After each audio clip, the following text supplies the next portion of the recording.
എല്ലാവർക്കും റസോയിലേക്ക് സ്വാഗതം. ഇന്ന് ഞാൻ വന്നിരിക്കുന്നത് 2 റെസിപ്പിയുമായിട്ടാണ്. ഗോതമ്പ് അരച്ച് ചുട്ട പത്തിരിയും ആട്ടുംകരൾ കുറുമയും. ആട്ടിൻകരൾ കൊണ്ട് കുറുമ വെച്ചാൽ നല്ല ടേസ്റ്റിയാണ്, എളുപ്പമാണ്. ഗോതമ്പ് അരച്ച് ചുട്ടതും ചേർത്ത് ആട്ടിൻകരൾ ചേർത്ത് കഴിക്കാൻ നല്ല ടേസ്റ്റായിരിക്കും.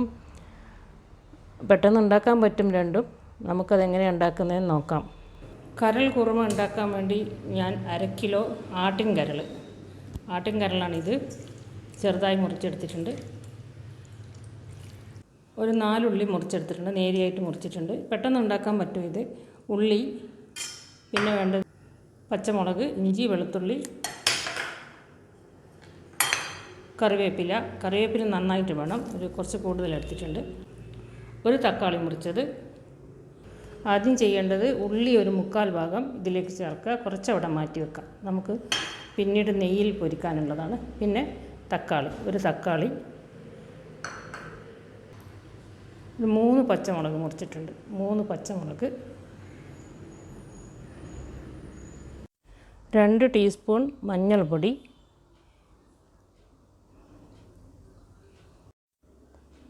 ആവശ്യത്തിന് ഉപ്പ്, എല്ലാം കൂടി ചേർത്ത് നന്നായിട്ട് മിക്സ് ചെയ്യണം.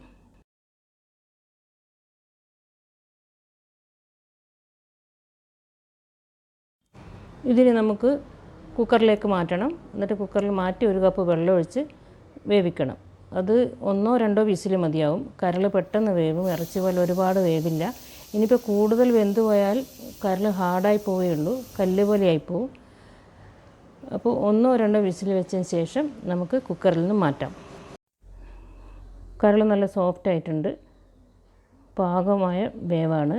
1-2 വിസിൽ വെച്ചാൽ മതി, അതിൽ കൂടുതൽ വെക്കരുത്. വെച്ചാൽ അത് ഞാൻ പറഞ്ഞല്ലോ, കല്ല് പോലെ ആയിപ്പോവും. ഒരിക്കലും അങ്ങനെ ചെയ്യരുത്. അപ്പോൾ നമുക്കിത് ഉള്ളിയും ഇഞ്ചി വെളുത്തുള്ളിയും ചേർത്ത് ഒന്നുകൂടി അത് വരട്ടിയെടുക്കണം.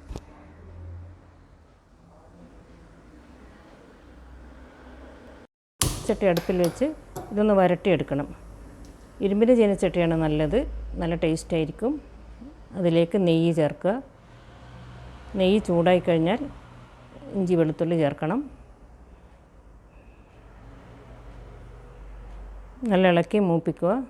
നല്ല മൂത്ത മണം വന്നാൽ നമുക്ക് കറിവേപ്പിലയും ചേർക്കാം.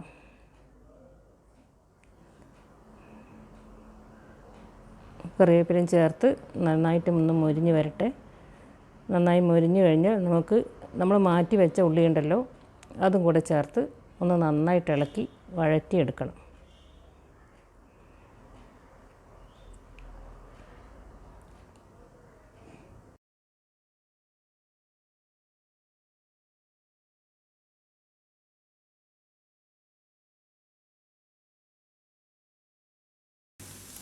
എല്ലാം ചേർന്ന് മൊരിഞ്ഞ് നല്ല മണം വന്നിട്ടുണ്ട്. ഇനി നമുക്ക് വേവിച്ച കരൾ ഇതിൽ ചേർക്കാം.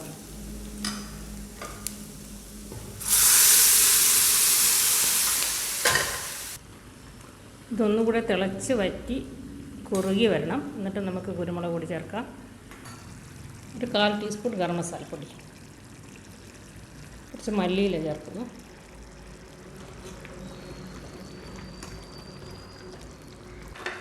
ഇതിലേക്ക് കുരുമുളക് പൊടി ചേർക്കാം.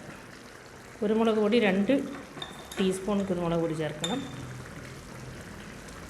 കുരുമുളക് പൊടിയും മഞ്ഞൾപ്പൊടിയും മാത്രമേ ഇതിനാവശ്യമുള്ളൂ, മല്ലിപ്പൊടിയൊന്നും ചേർക്കരുത്. നന്നായി വറ്റി കുറുകിയിട്ടുണ്ട്. നമുക്ക് തീ ഓഫ് ചെയ്യാം. ആട്ടിൻകരൾ കുറുമ ഇവിടെ റെഡി ആയിട്ടുണ്ട്. നല്ല അടിപൊളി ടേസ്റ്റാണ്, എല്ലാവരും ഉണ്ടാക്കി നോക്കണം. ഈ റെസിപ്പി എൻ്റെ പുസ്തകത്തിലുണ്ട്. എൻ്റെ പുസ്തകത്തിൽ നോക്കിയിട്ട് എൻ്റെ ബന്ധു ഇതുണ്ടാക്കി കഴിച്ചിട്ട് എന്നോട് പറഞ്ഞത് ഇതിൻ്റെ ടേസ്റ്റ് കൊണ്ട് എൻ്റെ കണ്ണ് പൂട്ടിപ്പോയി എന്നാണ്. അത് കേട്ടപ്പോൾ എനിക്ക് ഭയങ്കര സന്തോഷമായി. പിന്നെ നമുക്കിനി ഇതിൻ്റെ രണ്ടാമത്തെ റെസിപ്പി, അതായത് ഈ കറിക്ക് വേണ്ടി ഒരു പത്തിരി, അതായത് ഗോതമ്പ് അരച്ച് ചുട്ട ഒരു പത്തിരി.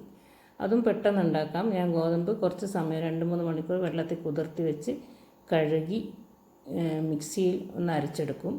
കുറച്ച് വെള്ളം ഒഴിച്ചിട്ട് ആവശ്യത്തിന് ഉപ്പും ചേർക്കണം.